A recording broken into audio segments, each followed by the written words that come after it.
So hello, everyone. Thank you all so much for joining us today. My name is Kaylee Swalby, and I'm a program manager at National Democratic Institute working on information integrity programs. We have several different networks joining the event today, which is very exciting. The Info-Tegrity networks across Africa and Latin America, the Design for Democracy Coalition, and the Code for All network. Over the last few years, NDI has been working to build the regional networks of organizations working on information integrity in multiple regions across Africa and Latin America. This includes CSOs, journalists, and activists working on a range of issues from countering disinformation, digital security, media literacy, and addressing online violence against women and marginalized groups. The Design for Democracy Coalition is a network of democracy and human rights organizations working on technology issues to coordinate with technology platforms. And we also have Code for All joining us. And in a moment, I'll have Sophia talk a little bit more about the Code for All network. But it's great to see all these different networks coming together for today's event. Today, Sophia will start off by setting the stage for us and talking a bit about the need for research in this space. And then Matt will share a presentation on the research he conducted under this program. And then at the end, we'll have some time for questions from the audience. Sophia is the co-director of the Code for All Network, a global network of civic tech organizations driving social change through digital technology. So now I'll pass it over to you, Sophia. Thank you. Thank you so much, Kaylee.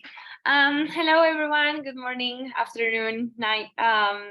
Thank you so much for joining us. And I'm so excited to be here and with Matt to share about this project that we've been developing for the past year. So I'm just going to mention a few things about the network. As Kaylee mentioned, we are a global network of civic tech organizations driving social change through digital technology, citizen engagement, and collective decision-making. We support this as a network. We support these different organizations by connecting them with each other so they can access resources, knowledge, and expertise that can help them with amplifying the impact of their work.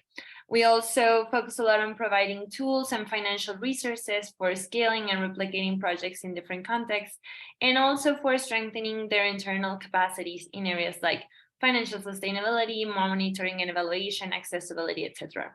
So at the moment, the network has more than 30 organizations in all of the 5 continents. So we are very happy about that.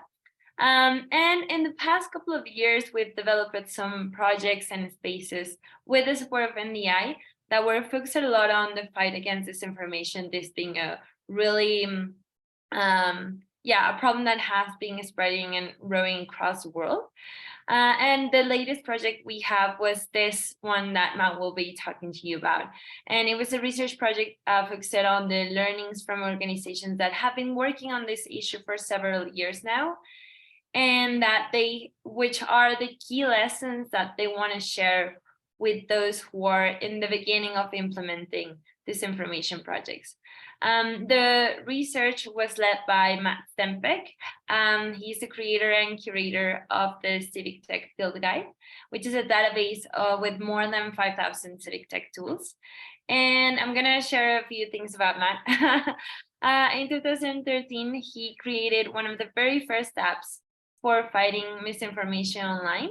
It's called the Lazy Truth, and aggregating a fact-checking database to this app. He's been tracking misinformation projects in the CTFJ since 2016, and he personally worked on detecting and mitigating digital voter suppression in the 2016 US election. And since then, he has been advising key civic tech funders on how to approach disinformation and also supporting organizations who are doing the work. So I'm gonna stop now and let him talk to you more about this project. So Matt, thank you so much. Welcome, and the room is all yours. Thank you, Sophia. Thank you, Kaylee. Hi, everyone. Thank you for joining. I'm a huge fan of both the NDI and Code for All networks because I'm a big believer in sharing what's working around the world.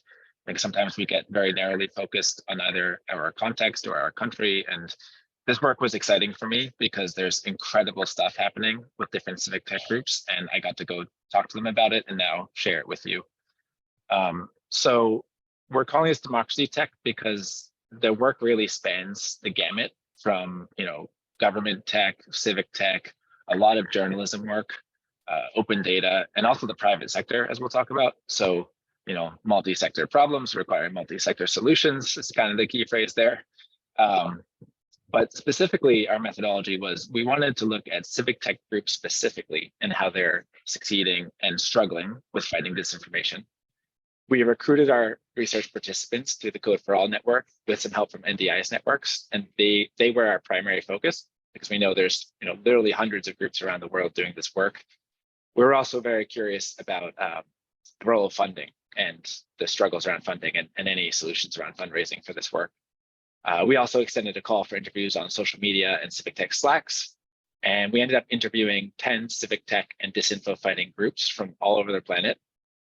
We also reviewed literature on civic tech programs addressing disinformation and combed through hundreds of active and inactive resources, tools, research on digital disinformation. So here is our list of research participants that we did deep interviews with, sometimes multiple interviews. And you'll notice geographically, we intentionally wanted to look outside the US and Europe here, given our familiarity with those contexts and some pretty thorough coverage of those contexts already. And we talked to these groups about their relevant programs on disinformation, lessons they've learned that they can share out with the field, what civic tech specifically you can bring to the fight, advice on fundraising, because we know that's a perennial need, and then needs for this space in general, which we'll talk about in the needs assessment. And then some things I want to share with you today, tactical ideas that other groups can borrow. So from each of these organizational interviews, I wrote up a very deep dive profile of their work, which are being published on Code for All's blog.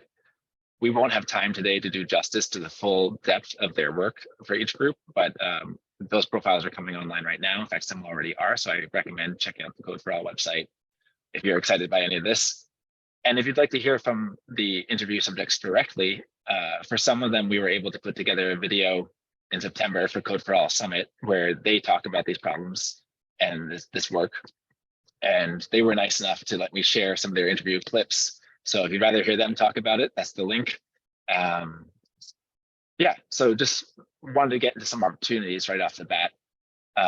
We know that a lot of digital dialogue has shifted from big public social media networks to more closed, private, intimate chat groups. And that's where groups like 211 Check in South Sudan have really been paying attention that, with connectivity issues and just in general, not as many people go to their website. So they go where people are. And a lot of the groups I talk to do this. They participate in chat groups, both their own groups of, alumni of their training programs, for example, and broader chat groups where they can be tagged when disinformation comes up and help kind of serve as a kind of librarian resource. So 211 Check also started a specific WhatsApp group for graduates of their journalism training program that kind of keeps people engaged over time as well. And then in terms of what works on disinformation, we know that local leaders are very influential here, and local can mean geographically respected local leaders or by community online. It could be local in a broader sense.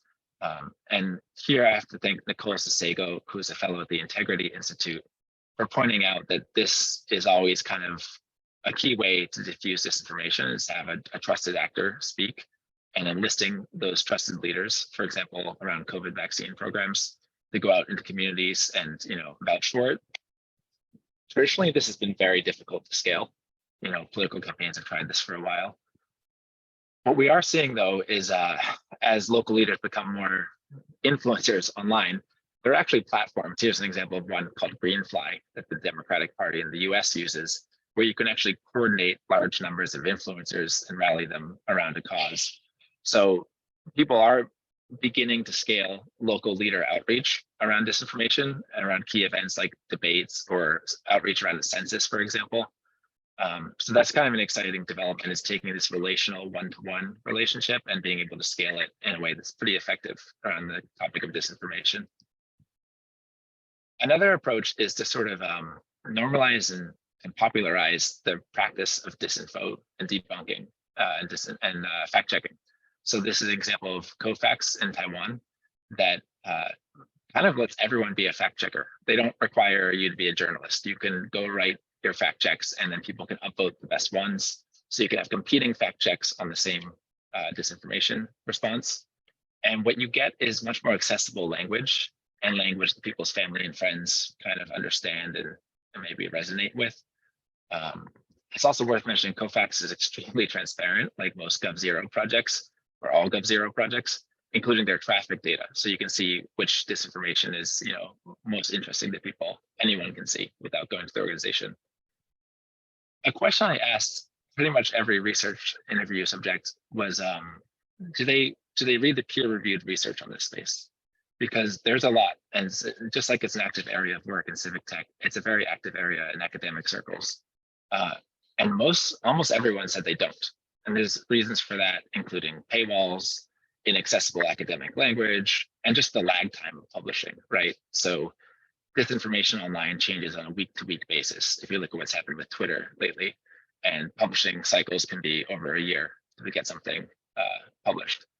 So one exciting exception I found was when Chequeado actually hired in-house academic researchers and commissioned them to do some research and to look very rigorously at Chequeado's work and answer some key research questions for them. In this case, they were wondering, they publish fact checks about politician statements that are true and that are false. And there's an active debate about whether it's worth publishing the ones that are true. Maybe we should just expect our leaders to tell the truth. And maybe that's a waste of resources. We should only call them out when it's false. And through this research, they found that the work they've done to debunk, and when they publish a true statement, it actually has a powerful effect. More people share it, it validates true things in the world, and people get a boost from sharing it, and people engage much more with Chequeado's work. So they found that those resources that they put into, affirming true statements from politicians is actually very effective in terms of its reach in the community.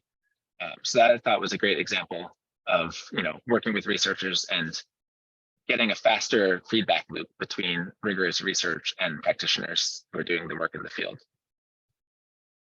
Another key thing that came up in several conversations was, civic tech groups benefit more from being civic in that they're part of civil society than the shiny tech stuff. And Socialtique has been around for a long time in this scene and has seen all the apps come and go. And they're adamant that working with civil society organizations to support them is much more important than starting with a tech idea. So in this case, Socialtique captures and publishes a lot of their findings in this Info Activismo resource, which is a collection designed for journalists, activists, civil society, and includes a disinformation response toolkit. In this case, a guide for digital activists for LGBTQ+ allies. And they learned through working with these groups that actually cybersecurity was a top issue and concern. So Socialtique was able to focus their resources and expertise on helping people protect themselves, because more and more civil society actors are being targeted in ways that require a cybersecurity response. So I thought that was a great example of taking advantage of our proximity to the civic side of civic tech and less on the tech. Another great idea that came up, I mentioned multi-sector challenges require multi-sector solutions. That includes the private sector. And almost every group I talk to is working with the tech platforms in some capacity to try to improve, and that's a private sector approach. Another that surprised me was Luisa at Internet Lab shared, in Brazil, they've actually worked with the marketing and advertising industry around disinformation. And if you think about it, that industry's ad spend reaches an incredible number of people and has a huge effect on societal conversations. I hadn't seen many examples of this happening elsewhere, but it turns out that industry is very responsive to Internet Lab's outreach. They got to engage with CEOs and top-level executives in this industry, and they just launched a guide for the digital marketing sector, explicitly designed for that industry. So, among other things, their guidelines recommend that marketers prioritize authenticity, and when they're designing their ad campaigns, really considering the framing of those societal narratives that their advertising and their ad spend will be reinforcing and supporting. So basically that way, marketing firms using this resource can ensure that their ad dollars aren't supporting disinformation in society. Another theme that came up in several conversations, especially with Code for Africa, was the value of long-term embedding training and fellowships rather than just one-off trainings in this topic. And the key there with Code for Africa was they bring newsroom folks into their digital forensics lab and train them on running kind of deep dive investigative series of looking at where disinformation is coming from, who are the key actors, and that's the iLab team at Code for Africa. So newsrooms are interested in being part of the solution, but by bringing them in-house for a while, bringing staff in, they develop the habit and they get to see a few different research series all the way through to conclusion. And when they go back to their news organization, they've developed this practice that they take with them, rather than a one-off training where you might learn it but not apply it. So that was a key theme of just the value of taking, even several months, a year for a fellowship to really instill this work. Code for Africa is a Pan-African organization, and they seek to serve over 1.2 billion people. So, no group is able to understand all the local nuances, all the local languages to do that kind of scale work. But Code for Africa has had a huge amount of success by partnering with local newsrooms, where if you think about, many civic tech groups have had trouble with distribution of the work and reaching audiences. Newsrooms are great at that. So this kind of partnership brings the two together, and Code for Africa is able to reach orders of magnitude more people in Africa as a result than most civic tech projects do. In fact, their African Fact-Checking Alliance, this slide here, includes some 240 newsrooms in 20 African countries. So Code for Africa is taking a very collaborative approach across the continent to scale. They're 90 or so employees. It's relatively large for a civic tech group and pretty small for the size of a continent. So that's a nice scaling approach. Code for Africa's iLab team also takes an approach of digital forensics. And I thought this was really interesting, where fact checking takes on atomic individual level statements and claims, and digital forensics uses that corpus of research to basically as points on the map and to draw the lines and see where things are going. So they can ascertain broader patterns and see, who might be compromised or influences, who controls the media infrastructure, and how that affects societal conversations around disinformation. And to do this, they use tools like CloudTangle, which many of the groups here use, Meltwater, Civic Signal, and those tools help them find key narratives and drivers and actors.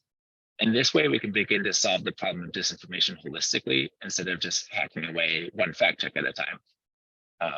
And this work that Alan Chaboy shared with me at Code for Africa brings up the fact that where a lot of disinformation fighting has been journalistic in the past, it now needs to be journalistic, but also bring in new skill sets. So people with machine learning and AI skills. Alan's background is a forensic researcher from the private sector, and then also data science skills. And that way the team can work together and detect anomalies in the data and begin to get to the root sources of some of the disinformation that we're seeing, rather than just fight the symptoms. Related to that work, and this has been around for a while, are social listening tools like CrowdTangle. Many groups in this space have turned to using these tools, and also open source intelligence, where people use public signals to analyze the spread of disinformation and other cyber threats. Social Tick used this approach to study disinformation around COVID vaccine campaigns in Mexico, where they actually found that the discourse around COVID vaccines in Mexico was actually pretty positive.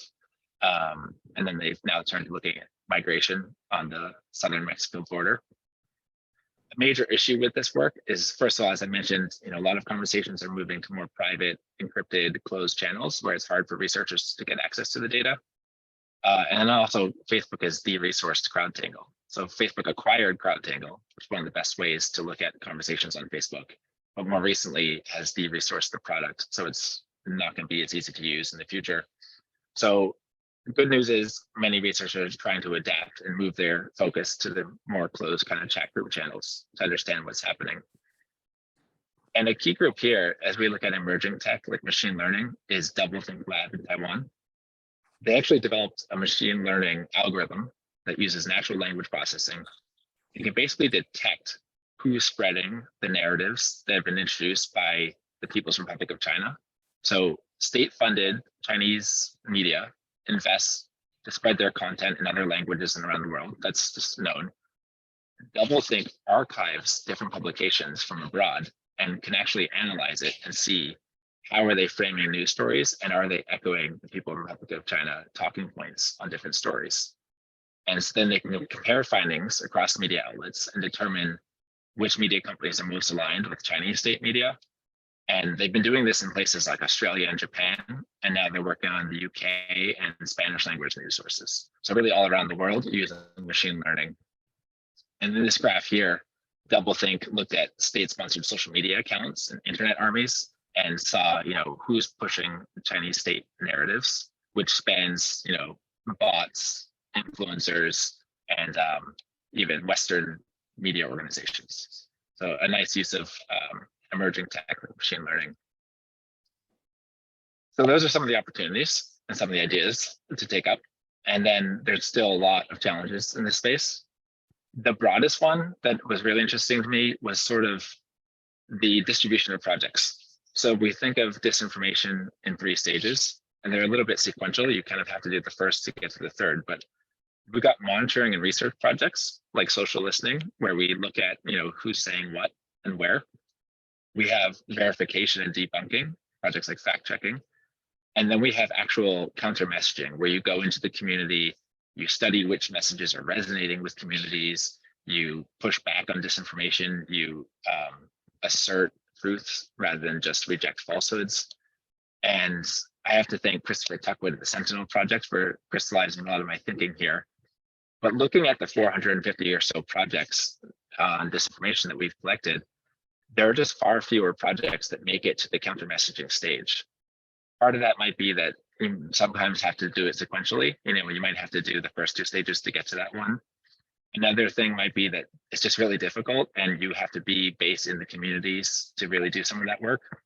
Whereas monitoring and research, which I've done some of that work, you can do it from your desk anywhere in the world using social tools.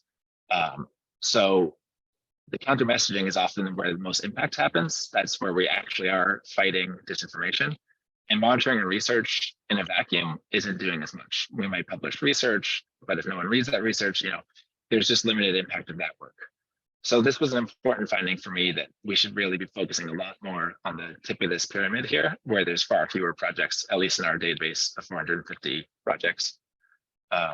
Yeah, so that's the distribution. And yeah, I'd love to see more counter messaging projects, especially studying the impact and effect. So the psychological effect of how we message things. Another challenge, as I mentioned, is just the shift from public social media platforms to the messaging ecosystem. And within messaging apps, there are also a lot of utilities that different actors are using to sort of scale the spread of disinformation. So this was mentioned in Taiwan and Brazil, where influencers and also paid businesses are using bulk messaging utilities within the chat apps to scale their operations beyond what anyone with an individual smartphone could accomplish.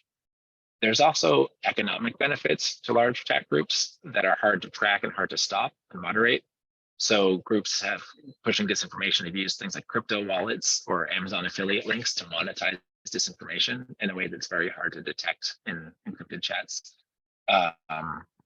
Yeah, and Internet Lab in Brazil, for example, noticed in the previous Brazilian election that there was a lot of disinformation being pushed using these kind of bulk messaging tools. And to this day, we know that people received a lot of that disinformation. We don't know the effect that had on the election. So that's a major challenge with this broader tech shift.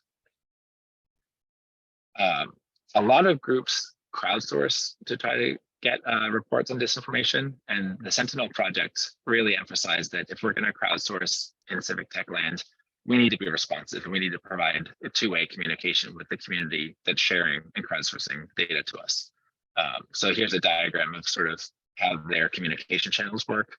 But rather than just be researchers who just extract information from communities, we need to provide a service back and help fill the information gaps that communities are reporting. I think if we want to have any effect, any positive effect rather than just extracting.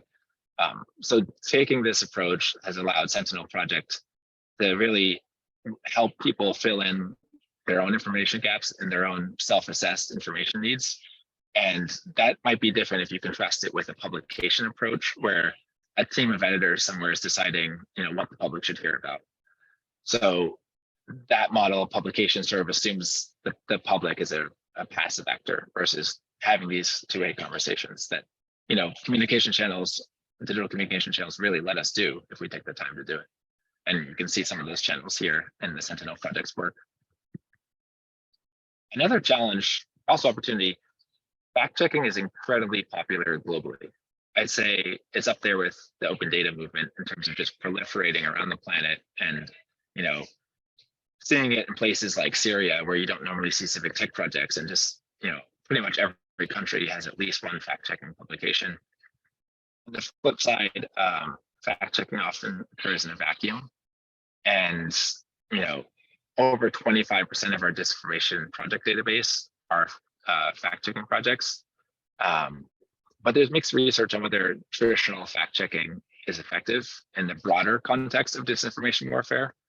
So just publishing judgments to a passive audience is a fairly outdated approach, given how people operate online these days, how people use the internet and digital channels. There are some organizations that actually pay to advertise their debunks on social media, which could lead to the potential for the fact that they might actually be helping spread disinformation, right? People in states that are running sophisticated disinformation campaigns could use fact checkers themselves as a way to amplify a conversation about something. So we need to be very careful here. And basically, some of the best fact checking groups that we talk to here are definitely considering this. They have sophisticated models of how they do the fact checking, and they've evolved their fact checking from just publishing, occasional fact checks to kind of a full spectrum consideration of the media environment in their context. And so some of the examples of a good fact checking program, demonstrating that awareness of the broader disinfo environment, where you don't want to be a Trojan horse for a misinformation narrative yourself. Demonstrating credible ability to reach communities. So rather than sort of a pull tactic where you expect them to come to your website or you expect them to tag you on social media, the best fact-checking groups we talked to were using push tactics. So they had radio partners reaching communities in large numbers. They had syndication with media and newsroom alliances reaching millions and millions of readers. They had deals with social platforms and messaging apps to help extend the reach of their work. So that's just sort of the distribution side of the work.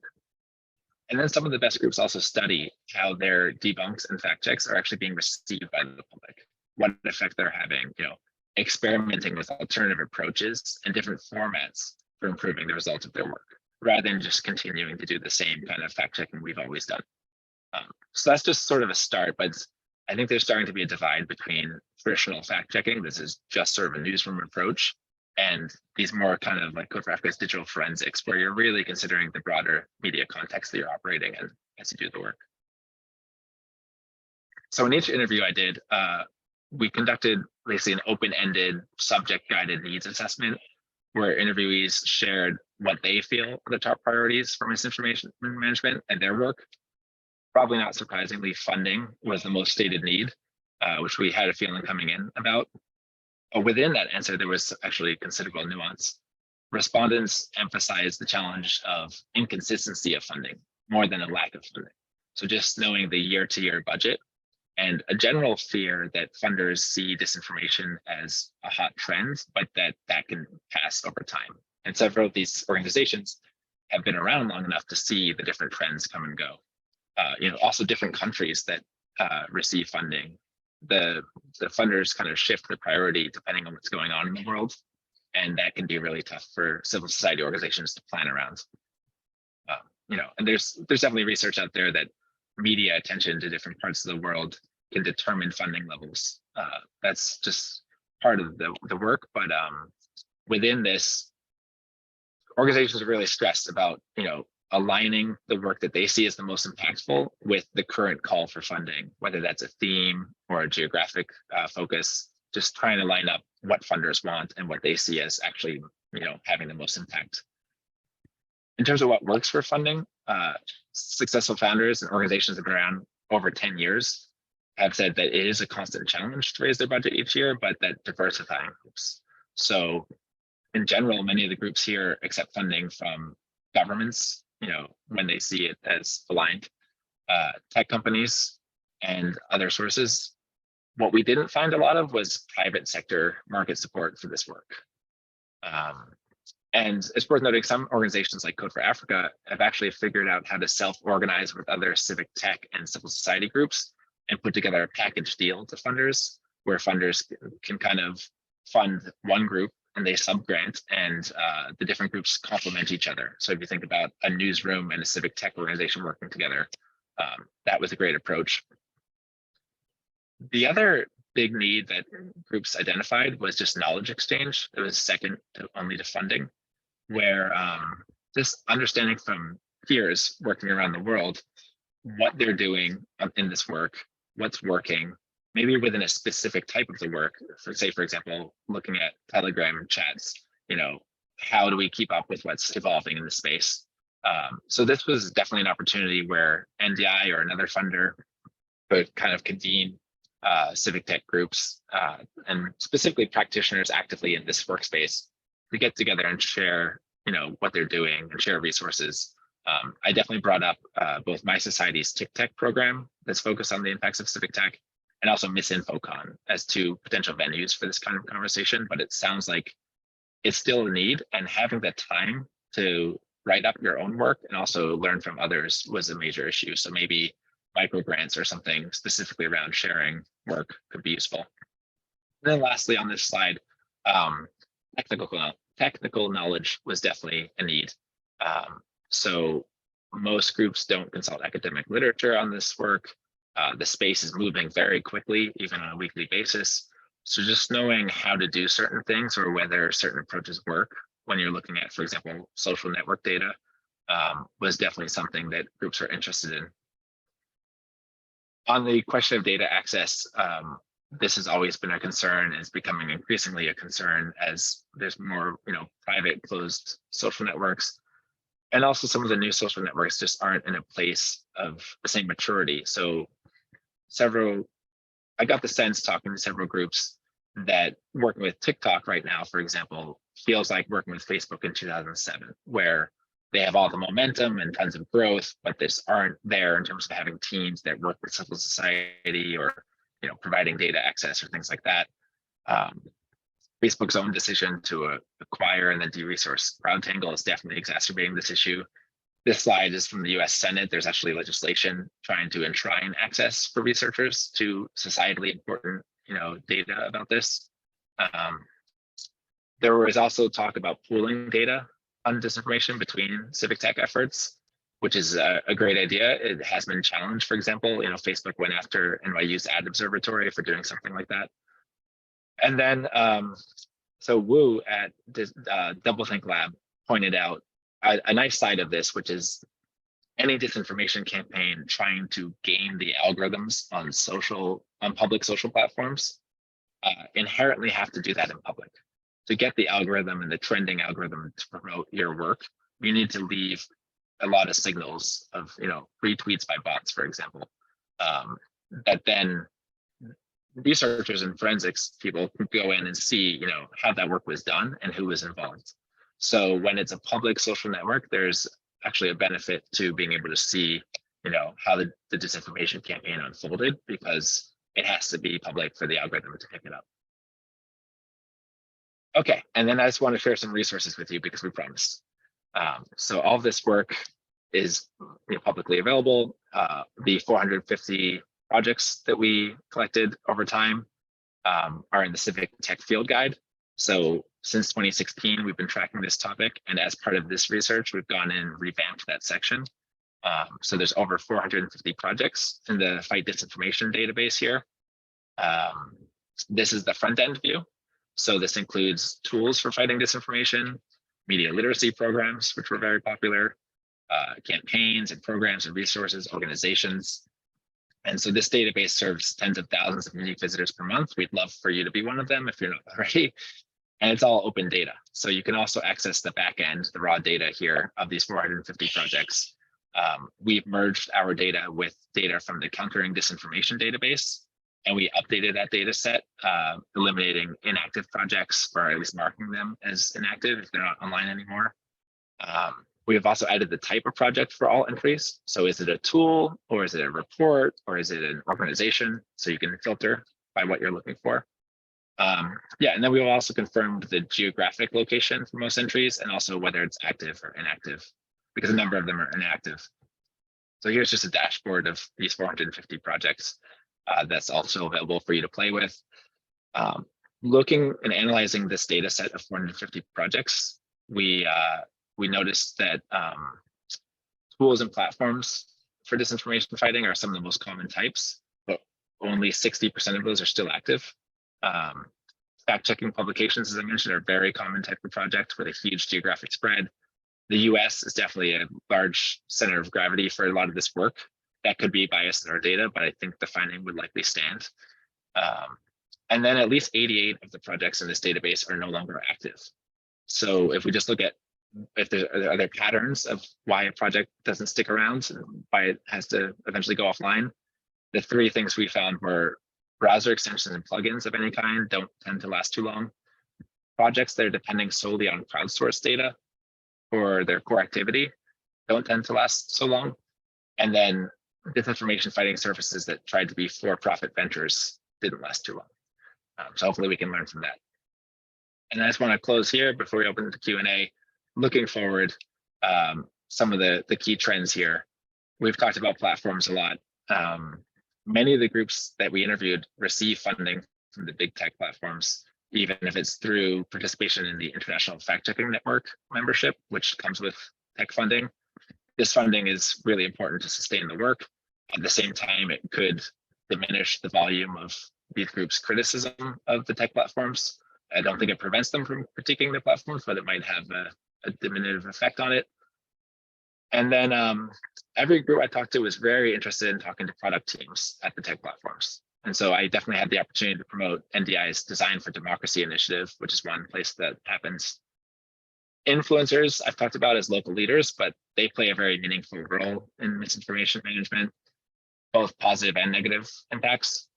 There's a term disinfluencer of people who leverage the influencer economy and all those utilities that I mentioned to scale up their work. And sometimes they're economic actors, sometimes they're politically driven, sometimes both. Wu and his team actually discovered a system where people who start out just trying to make money spreading disinformation get promoted by the state and make more money that way. So it kind of gets intertwined. When we look at AI, there's definitely some benefits of semi-automating the fact-checking process, that workflow with AI utilities. But it seems far more likely that AI is going to exacerbate disinformation than improve it as a whole. You know, completely invented audio, video, imagery is becoming available for anyone to deploy for free. And a lot of the groups we talked to just pointed out that it's a lot more work and time intensive to debunk something than it is to create disinformation.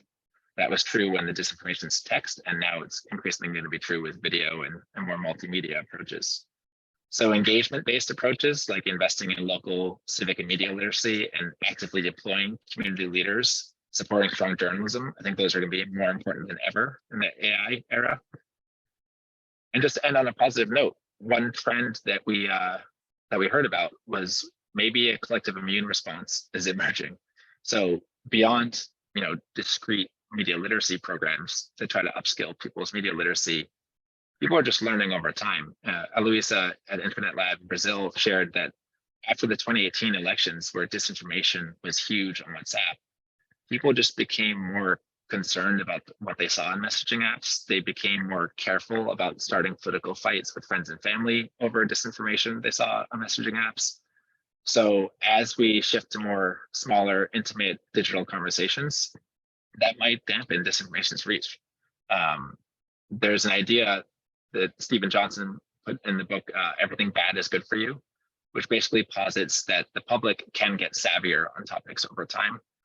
Contrary to popular opinion, pop culture actually grows more complex and people kind of level up to stay up with pop culture. So maybe a similar dynamic will take place with digital disinformation. And so maybe we don't want to look gullible to our small group chats. Maybe some portion of the public will actually learn to self-regulate our consumption and amplification of disinformation. I know that was a lot. As I mentioned, the deep dives on each project are going to be on the Code for All blog. Some are up there already, but I'm going to stop now so we can chat. Thank you. Awesome. Thank you so much, Matt, for a really fascinating presentation. I'll kick it over to Sophia for questions and answers. Thank you. Thank you so much. So I just want to thank you, first of all, because I see a lot of questions in the chat. So I'm going to try to cover as much as we can. So I'm going to go first with Daniel Arbol. What is your opinion, Matt, on the convergence in the practice areas of cyber threat intelligence and analysis of information operations? Taking into account that from the point of view of building a situational landscape in terms of attack surface, there is a continuum between security aspects and those of trust and safety. And in this aspect, generating awareness and developing coordinated actions between different teams is optimized. So yeah, that's a question from Daniel. I don't know if you have some thoughts on that. Maybe you can help me reinforce the question part there. I think there's a couple of really good points Daniel brings up, which is different values that we want to have both of are often in tension when we make these platform decisions. And I learned this talking with content moderators at the tech platforms years ago, where something like privacy and the ability to report anything online might be, you can't do both at all times, right? For example.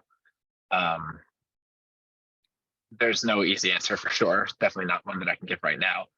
In general, I think the platforms actually adequately staffing those teams is a huge factor. And just if you think of the ratio of number of users to how many people are on the trust and safety teams, just solving for that, I think would be a good start. It's not a silver bullet, but if we look at Twitter recently, just like having or eliminating entire teams focused on user security and trust and safety is not the way to go. And then within that, we can get into thornier debates of the tension between multiple values on platforms. But as I mentioned, civil society actors are under a lot more attack than we used to be, including cybersecurity, including state-sponsored attacks, and not necessarily for doing things that you would expect. So, public health advocates in some countries attacks, famously in Mexico for, fighting for a soda tax to fight obesity, right? So I really applaud and focus on efforts by, for example, the Internet Freedom Festival community to build tools and also programs that help civil society actors when they're under attack, because it's going to be a while before every civil society group is totally leveled up on cybersecurity. And in the meantime, I think those of us who are able to bridge the gap and provide resources to them are going to be really critical helpers. Thank you, Matt. And Daniel, if you have also another comment, you can put in the chat or unmute yourself. Also, if you want to share something, you can just raise your hand and I'll give you the microphone. So we have another question from Natalie Scabuso. I hope I'm saying your name correctly. Could we hear more about examples of successful relational organizing tactics regarding misinformation or disinformation? Natalie works on political campaigns, and she's curious to hear how we can take advantage of our embedded position in communities to stop misinformation. Sure. And here, a lot of the research I'm referring to isn't necessarily from the disinformation space, but it is from political organizing space, where we know that conversations with people are actually one of the few things that is likely to change someone's mind. Vast amounts of money and volume have been thrown at digital advertising. And while that can have some effect on other things, it's unlikely to change opinions versus, from political organizing, canvassing, going door to door and actually talking to people.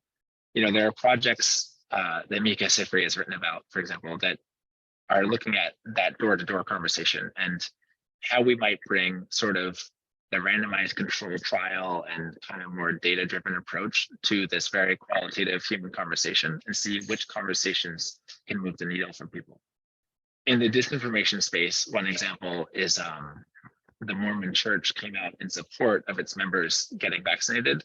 And that was a great example of a local community leader that's a very important authority to a community in the US coming out pro-vaccination. And that community, that's obviously the message is going to resonate with them. Whereas, maybe a government official wouldn't have the same effect. But I'm really interested in this area where we're looking at that kind of leadership-driven, trust-driven conversation, and then bringing tech to either scale or study the effect of that. Thanks, Matt. So first two things. One is a comment. So a comment from Ahmed is that he's organizing the MisinfoCon event. So Ahmed, if you want to put maybe your email or a link in the chat so we can all go if we have any questions or want to know more about this event. So that's the first announcement. And then we had another question from Akinola. In what ways can cyber attacks be tackled? Seeing this is growing in Nigeria ahead of the 2023 general election, especially against women. Are there clients that have successfully combated cyberbullying? How can Africa adopt such? So I was looking up. There's a couple approaches there. One of the common things with these attacks is just a strong social element where there's definitely some really intense technical attacks that are very hard to fight. And I personally use services like Cloudflare. Some of the sort of cybersecurity companies actually have nonprofit and civil society programs. Google has an advanced security program where if you're working on a campaign or you're a public sector actor of some kind that might be targeted, you get additional security for free. So Cloudflare offers that, Google offers that, I'm sure plenty of others do. Just opting into those programs, I think, is a good start. And I also mentioned the social element. That's where groups like SocialTeek are helpful, doing the training of just, here's what a phishing attack looks like. Here's what sort of trying to take advantage of trusted relationships for the purpose of a cyber attack looks like, because that's still a very common approach. And in terms of, especially like, for example, women online, I noticed this in the 2016 campaign. Women are especially targeted online, whether they're journalists or just expressing a political opinion in a public space. So I've always been fascinated by groups like HeartMob in the US, which is basically an online peer solidarity support network. If you're receiving just, verbal cyber attack kind of, harassment, they let you share that with others who can come to your defense. And that defense might be flagging the hateful message to get it taken down by the platform, or it might be just, emotional support, like, helping you get through this very traumatizing experience. So I think more kind of peer solidarity networks like that, which we've sort of tracked in the Civic Tech Field Guide as well, could be really helpful, as well as continuing to push the platforms to be more responsible for that kind of thing. Thank you, Matt. So we have a lot of questions. So I hope we're all ready. So we have a question from Ade. Again, I hope I'm saying your name correctly. Considering the rise of Web 3.0, how much impact will it have the spread of disinformation globally? And is there any pre-planned strategies to combat them? Yeah, sure. So here, I'm assuming Web3 is referring to the blockchain kind of tooling. I have not seen much there, to be honest. I haven't seen many groups focusing on that. It's part of the broader shift to more encrypted, more diffuse, and harder to track and moderate kind of conversations. And I don't think there's an easy technical fix there. If encryption is just everywhere and groups increasingly go to unmoderated spaces, one approach might be going back to, strong journalism, strong literacy, civic literacy, media literacy, strong education, and sort of, again, the trusted community approach might bear more fruit than trying to track every single, decentralized and encrypted sort of space, because I think, I would love to see efforts there, but I don't know if we're going to be able to keep up there. I think just moving faster than a lot of civic tech groups have resources to compete with. Thank you, Matt. I'm sorry because I skipped Kaylee's question. So how do we better support civil society organizations in the counter messaging programs, or to help more civil society organizations implement these counter messaging programs? It's a great question, Kaylee. I've been a judge on a couple of funding rounds where we get to do grants or micro grants for disinformation work. And I'm personally just always excited to vote for funding the ones that are studying the effect of their work as well as doing the work, or partnering with researchers to study the effect of the work while the civic tech group does the work. I think those kind of research partnerships are great. I mentioned with Techeado, they hired someone in-house to do it. But in general, in terms of impact evaluation, just having someone who can, ideally someone independent, who can rigorously, look at your work and the impact of the work, and then also publish it for others to learn from. That's still pretty rare. And sometimes funding is the reason. Sometimes we just don't want to be told that our work is ineffective. And then within that, there's also, I can probably flag a subset of our disinfo database that is doing the counter messaging examples.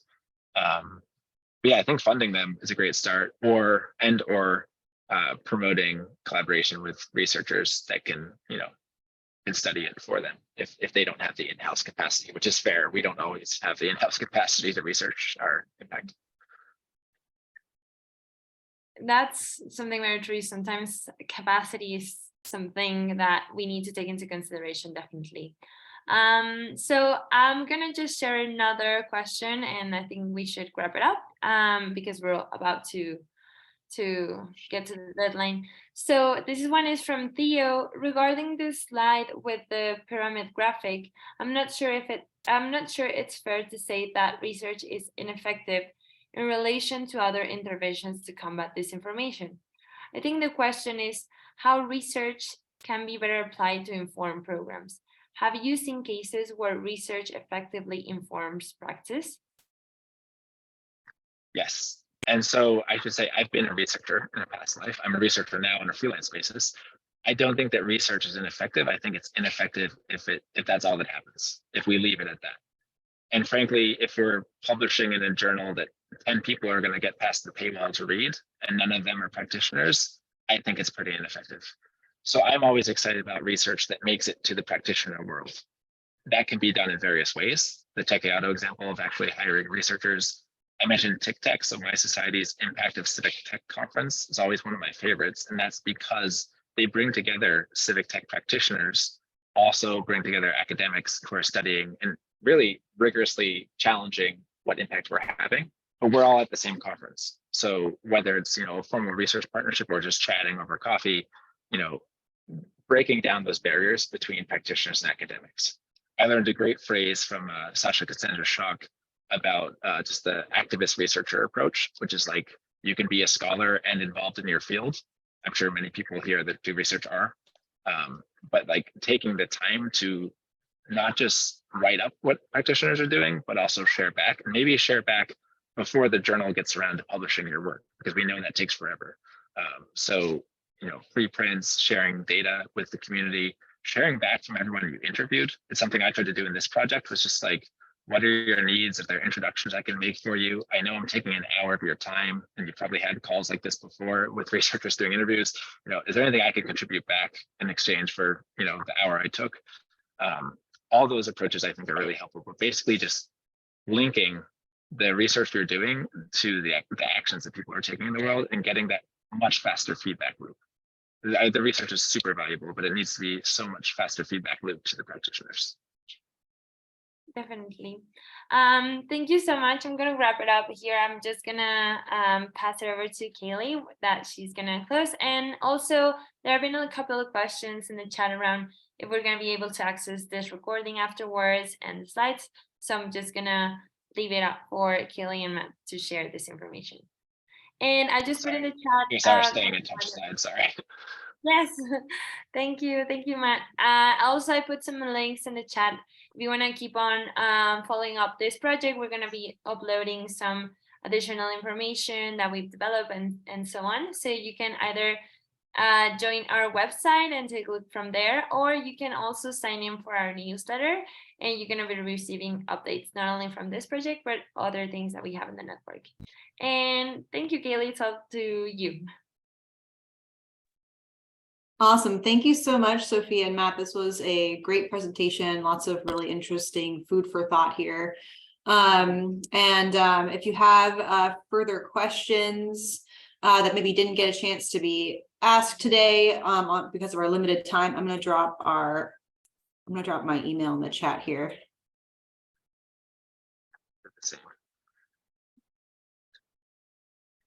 So please feel free to reach out and I can forward your questions along if there's any, if you'd like to continue this conversation online.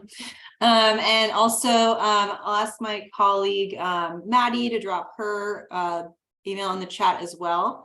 If you'd like access to the recording in English or Spanish, please reach out and we can provide that to you.